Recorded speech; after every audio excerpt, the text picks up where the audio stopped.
កៅស៊ូខ្មៅ UV កម្រាស់ 5C ដែលបងអតិថិជនបានជួយទិញប្អូននៅថ្ងៃទី 7 ខែ 4 ឆ្នាំ 2026 ដែលមានទំហំចា6 ម៉ែត្រគុណនឹង 22 ម៉ែត្រអញ្ចឹងខាងខ្ញុំបានកាត់រួចរាល់អស់ហើយត្រៀមផ្ញើជូនបងតាមក្រុមហ៊ុនវីរៈប៊ុនធម្មសម្រាប់ពុកម៉ែបងប្អូនទាំងអស់គ្នាដែលមានតម្រូវការតង់កៅស៊ូចាឬក៏កៅស៊ូខ្មៅ UV គ្រប់ប្រភេទបងប្អូនអាចធ្វើការទំនាក់ទំនងបានខាងខ្ញុំមិនត្រឹមតែមានលក់ចាប្រភេទកៅស៊ូ UV កម្រាស់ 5C 3C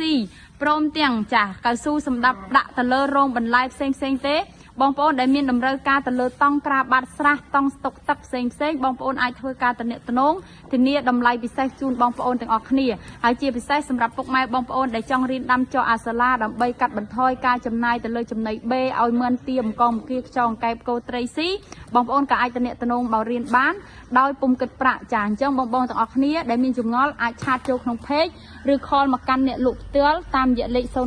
656 222 សម្រាប់បងដែលចង់ទិញអីវ៉ាន់ចាអត់ហ៊ានវេលុយបងប្អូនអាចតាមដានរាល់សកម្មភាពដែលខាងខ្ញុំតែងតែថតពីពេលវេលាជូនបងប្អូនទាំងអស់គ្នាដើម្បីបញ្ជាក់